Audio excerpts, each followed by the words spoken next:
রবিবার সন্ধ্যা ৫:৩০ নাগাদ পথ দুর্ঘটনায় মৃত্যু হলো এক টোটো চালকের।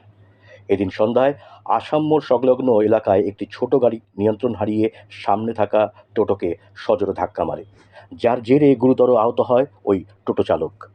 দ্রুত তাকে উদ্ধার করে ময়নাগুড়ি গ্রামীণ হাসপাতালে নিয়ে গেলে কর্তব্যরত চিকিৎসক তাকে মৃত বলে ঘোষণা করে।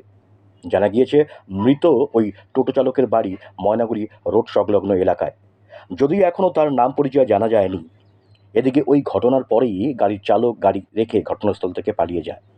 পুলিশ ঘটনাস্থল থেকে দুর্ঘটনাগ্রস্ত টোটো এবং ছোট গাড়িটিকে উদ্ধার করে থানায় নিয়ে যায়।